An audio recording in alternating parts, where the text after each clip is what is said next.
Le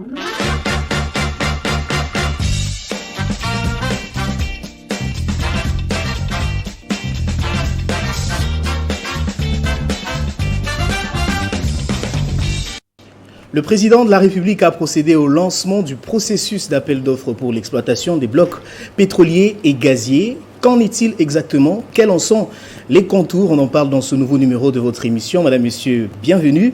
Je reçois pour vous sur ce plateau Henri Désiré Nzouzi, producteur associé du JT Diplomatique et expert en politique extérieure, à qui j'ai dit bonjour et bienvenue.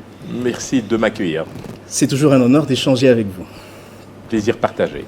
Alors, le JT Diplomatique, un rendez-vous important qui aborde les questions qui concernent la politique étrangère de notre pays, en est justement à son 50e numéro. On en est à une trentaine d'émissions. On a démarré il y a quelques semaines la 4e saison avec notamment l'interview du ministre d'État belge André Flau, ancien président de la Chambre des représentants, ancien ministre de la Défense, avec qui on a abordé les questions relatives à la coopération belgo-congolaise, évidemment suite au voyage royal il y a de cela quelques semaines, et nous accueillerons début septembre l'ambassadeur du Maroc en RDC. En septembre précisément, quelle est la date? La date sera fixée très prochainement, mais vous serez informés, vous serez les premiers informés. Très rapidement, on va aborder notre toute première thématique. Le président de la République, nous l'avons suivi, a lancé le processus d'appel d'offres des 27 blocs pétroliers et 3 gaziers. Vous avez pris part à ces travaux, vous étiez modérateur, vous étiez au four et au moulin. Quel est le but final recherché à travers ce projet du gouvernement de la République? Je crois que le premier objectif, c'est d'abord de sortir la RDC d'un statut qui lui colle à la peau depuis très longtemps. Vous vous souvenez, on parlait de scandale géologique pour les mines, et depuis quelques années, on nous parle d'un potentiel en termes d'hydrocarbures et de gaz incroyable. C'est très bien, ça fait plaisir à entendre, mais à un moment, il faut prendre ses responsabilités. Or, il se trouve que aujourd'hui, le gouvernement, par le biais du ministère des hydrocarbures, a organisé ce lancement officiel des appels d'offres pour 27 blocs pétroliers et 3 blocs gaziers sur le lac Kivu. Pour vous donner une idée, les réserves estimées pour les 27 blocs pétroliers sont de 22 milliards de barils. C'est quand même impressionnant. Et pour ce qui est des 3 blocs gaziers, nous sommes à 66 milliards de normomètres cubes, ce qui est phénoménal. Autre chiffre important qu'il faut retenir, c'est qu'aujourd'hui, seul 4,5% du potentiel en hydrocarbures de notre pays est exploité. Et malgré ce chiffre extrêmement bas, eh bien, ça correspond à plus ou moins 7 à 8% du budget de l'État. Alors, je donne simplement une idée. Si on pouvait multiplier par 3 ou 4 la possibilité d'exploiter le potentiel en termes d'hydrocarbures, donc nous aurions effectivement une part de budget dans le budget de l'État qui serait d'environ 30%. Concrètement, quel est le but final? Le but est très simplement, la RDC a un potentiel qui n'est pas exploité, il faut le mettre en valeur, et pour le mettre en valeur, il faut intéresser des investisseurs qui sont prêts à faire de l'exploration et de l'exploitation. Et donc, l'objectif étant de pouvoir créer des marges qui permettent à la fois de créer les conditions d'un développement économique durable pour la population, évidemment, et d'avoir un levier qui nous permette d'obtenir un taux de croissance suffisamment important pour lutter contre la pauvreté. Et je crois que la RDC a pris une décision souveraine. Elle n'a fait qu'exprimer sa souveraineté en termes de potentiel énergétique et en termes de ressources naturelles. Et je crois que c'est un droit que nul ne peut lui contester. Alors, beaucoup veulent comprendre en quoi est-ce que l'exploitation de ces blocs pétroliers et gaziers peut être utile pour les investisseurs internationaux. Alors, d'abord, il faut diversifier l'économie. Aujourd'hui, on sait que nous avons une économie extravertie et notamment très dépendante des industries extractives. Donc, il faut, à côté du développement de l'agriculture, trouver d'autres marges de manœuvre. Il se trouve qu'il y a un potentiel inexploité. Il nous appartient de le faire. Et c'est pour cette raison d'ailleurs que le chef de l'État, avec le gouvernement, ont décidé de faire ces appels d'offres pour précisément créer les conditions de ce développement que nous attendons bien évidemment et qui pourrait donner aux 100 millions de Congolais de bonnes raisons d'envisager un bien-être qui soit évidemment à la hauteur de leurs espérances. Alors Henri, vous êtes expert en politique extérieure. On aimerait vraiment comprendre, le public qui nous suit aimerait comprendre ce que c'est. Il faut dire que ça fait déjà polémique. Il y a des réactions qui fusent de partout. Bien sûr. Il y a des voix qui se sont levées pour dénoncer l'exploitation de ces blocs qui constituent pour la plupart un patrimoine. Greenpeace, par exemple, cette structure internationale, a insisté sur le fait que cette exploitation ne devrait pas être contre la protection de l'environnement. Quelle est votre réaction par rapport à ça? Alors, bon, d'abord, je rassure Greenpeace, donc les préoccupations de Greenpeace sont légitimes, mais je voudrais rappeler quand même certaines choses qui n'ont pas été dites par Greenpeace. La première, c'est que l'empreinte carbone de la RDC, à l'heure actuelle, est négative. Cela est dû au fait que la biodiversité fait qu'aujourd'hui, en RDC, eh bien, on absorbe plus de CO2 que l'on en émet. C'est très important à dire. Deuxièmement, je dirais que la RDC s'est engagée déjà dès la COP21 à Paris à réduire de 21% ses émissions de gaz à effet de serre. Et ce n'est pas l'exploitation pétrolière en RDC qui changera grand-chose lorsque l'on sait qu'aujourd'hui, une grosse partie de ce qui est reproché, ou en tout cas dans le procès d'intention qui est fait au gouvernement, est beaucoup plus dû à la déforestation. Et donc aujourd'hui, nous savons qu'il existe des techniques qui permettent d'envisager une exploration et une exploitation en réduisant fortement l'impact environnemental. Ce sont des choses que le public doit savoir, et il n'est pas question évidemment pour nous, j'allais dire, de nous laisser enlever ce droit légitime que nous avons à exploiter nos propres ressources, en dépit du fait qu'il y a des préoccupations environnementales que nous respectons et que nous prenons en considération. Et je peux vous assurer qu'au niveau des autorités de la RDC, il y a une volonté de pouvoir mener de front ces deux chantiers. D'une part, réitérer en tout cas cette volonté de pouvoir, par des mesures importantes et souveraines, exploiter des gisements qui ne le sont pas aujourd'hui, tout en veillant scrupuleusement aux engagements internationaux librement souscrits par la RDC en matière de protection de l'environnement. Est-ce qu'il y a-t-il des garanties en termes de transparence? Alors, les garanties... D'abord, il faut savoir que le processus vient à peine de commencer. Donc, dans 6 mois, nous connaîtrons effectivement les entreprises qui auront été retenues pour cela, parce que dans le passé, nous avons eu un petit souci, on va dire, entre les moyens qui étaient affichés, les ambitions de certaines entreprises, et qui, au final, se sont contentées de l'exploration sans aller jusqu'à l'exploitation. Aujourd'hui, il faudra que ces entreprises puissent remplir des critères financiers extrêmement stricts qui leur permettent effectivement d'être éligibles pour pouvoir participer, en tout cas être éligibles dans cet appel d'offres. Alors, parmi ces blocs pétroliers, il y en a qui sont considérés comme des aires protégées. Tout à fait. Est-ce qu'on doit redouter quelque chose par rapport à ça? Je viens de vous dire qu'il y a des techniques aujourd'hui qui nous permettent de limiter l'impact environnemental lié à l'exploration et à l'exploitation. Il faut un travail de fond qui sera fait par des experts. Alors, les experts sont d'accord pour dire qu'effectivement, il y a cette possibilité-là, mais il n'empêche que le débat est ouvert, et je pense que la contribution de tous est la bienvenue, y compris d'ailleurs celle de Greenpeace, qui ne ménage pas ses efforts depuis quelque temps pour faire de la RDC. C'est très flatteur de savoir que le sort de l'humanité dépend de la RDC, mais je rappelle quand même que la RDC, c'est quand même 100 millions d'habitants qui aspirent à un bien-être, et donc le gouvernement ne fait que prendre ses responsabilités lorsqu'il décide effectivement d'exploiter des gisements qui ne le sont pas suffisamment à l'heure actuelle. Alors Henri-Désiré Nzouzi, quel impact concrètement ce projet peut avoir sur l'économie nationale selon vous? Déjà, un levier de croissance, bien évidemment, donc ça veut dire un mieux-être pour la population, une possibilité... On parle de la création d'emplois. Dans quel sens? La création d'emplois, lorsque vous déployez une activité, vous avez besoin d'ouvriers, d'employés, de main-d'œuvre, de sous-traitants. Il y a toute une activité qui va se développer autour de ces différents pôles. Là, nous nous projetons dans 5-10 ans, bien évidemment. Ce sont ces investisseurs qui donneront de l'emploi au Congo. Alors, ces investisseurs, lorsqu'ils viennent, évidemment, ils viennent avec des moyens. Ces moyens devront effectivement être, j'allais dire, proportionnels, ou en tout cas à la mesure des enjeux.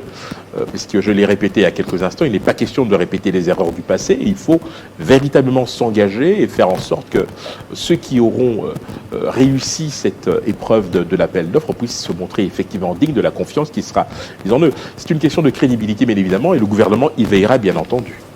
Et les investisseurs doivent être rassurés sur les climats des affaires. Est-ce que Oui. en RDC, par rapport à ça, comment vous réagissez?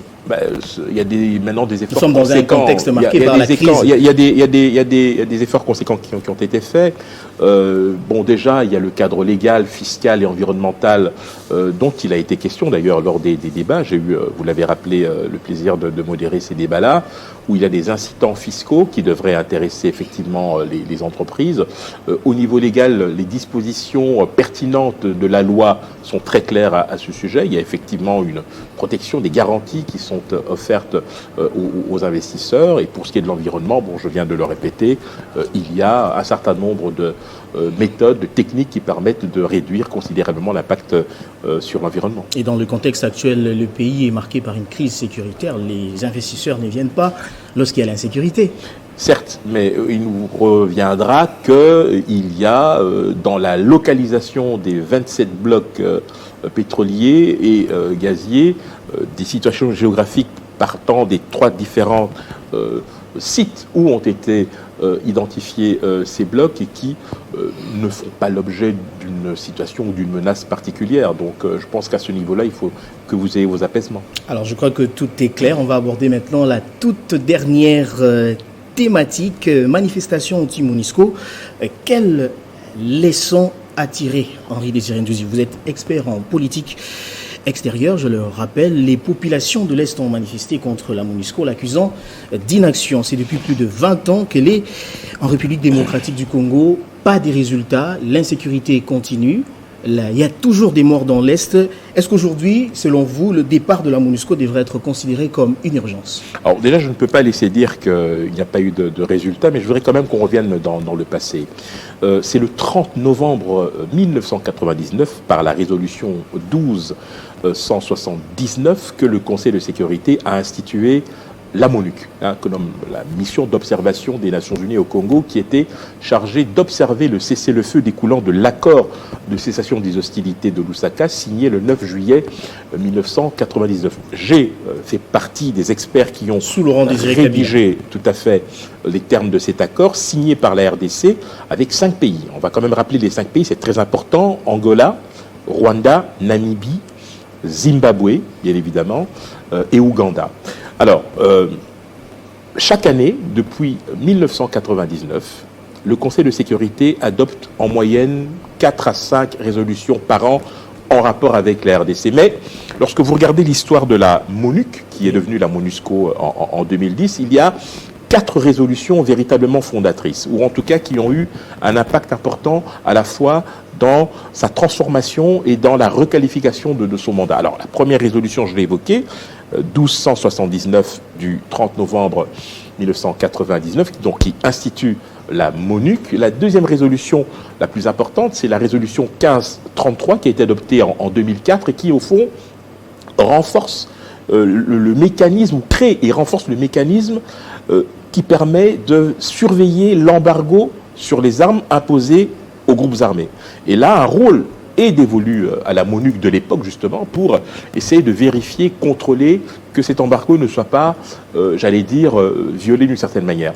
Alors, Est-ce que la MONUSCO doit partir ou pas? Parce que attendez, je vais terminer ma démonstration, c'est important, parce qu'il faut bien fixer. Alors, le 1er juillet 2010, la résolution 1925 transforme la MONUC en MONUSCO. Et là, la MONUSCO a une mission de stabilisation et d'accompagnement du gouvernement par rapport à la situation en RDC. Et enfin, la résolution 2098 du 28 mars 2013 crée cette fameuse brigade d'intervention qui deviendra le bras armé offensif de la MONUSCO. Alors, votre question, est-ce que la MONUSCO doit partir? La première fois que le gouvernement a émis le souhait de voir partir la MONUSCO, c'était en 2010, à l'occasion du cinquantenaire de l'indépendance. Il y a eu des discussions, il y a eu des engagements qui ont été pris. Entre-temps, la situation sécuritaire s'est considérablement dégradée, ce qui a fait que les engagements qui ont été pris ont été différés. Évidemment. Aujourd'hui, nous savons qu'il y a un processus de désengagement à l'horizon 2024. Mais dans le même temps... processus de retrait. Oui. De retrait. Exactement. Dans le même temps, vous avez le secrétaire général adjoint des Nations Unies en charge des opérations de maintien de la paix, M. Lacroix, qui disait qu'il faut que les garanties de stabilité et de sécurité soient remplies pour que la MONUSCO puisse partir. La MONUSCO a contribué à sa manière notamment au rétablissement de l'état de droit dans certaines zones, en aidant notamment les pouvoirs locaux à mettre en place des mécanismes qui puissent effectivement remettre un peu de cohérence dans, j'allais dire, la gestion de l'État. Mais lorsqu'on regarde les résultats sur le terrain, on se rend compte que c'est un échec. Non. En fait, l'échec vient peut-être du fait qu'il y a une recrudescence... La population en a ras-le-bol. Il y a une recrudescence des groupes armés de l'insécurité, et c'est vrai que la MONUSCO parfois s'est montrée impuissante à pouvoir contenir cela. Mais je voudrais quand même vous rappeler qu'il est de notre responsabilité aussi de pouvoir créer les conditions d'une armée qui soit à la fois réformée, restructurée, intégrée, etc. C'est un processus qui remonte à plus de 10 ans maintenant, qui prend effectivement du temps. Nous avons aujourd'hui, grâce à la volonté du chef de l'État, des moyens conséquents qui ont été donnés à l'armée pour faire face à ses obligations de sécurisation de notre territoire. Mais nous ne devons pas faire de la MONUSCO notre bouc émissaire.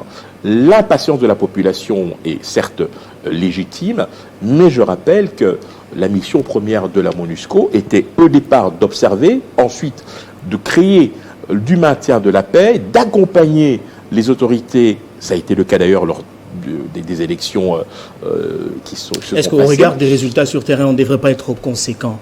On a vu ça au Mali, la MINUSMA est partie. Oui, mais ce n'est pas la même situation parce que au Mali, vous avez plusieurs dispositifs qui étaient concomitants. Vous aviez Barkhane, vous aviez la MINUSMA, vous aviez le G5 Sahel. Ce n'est pas du tout comparable.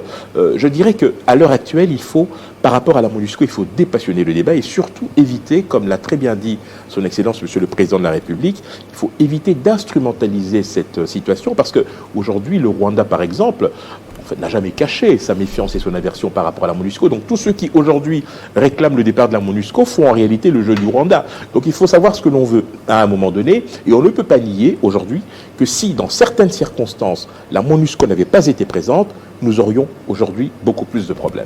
Alors est-ce que la République démocratique du Congo est capable de s'en sortir aujourd'hui?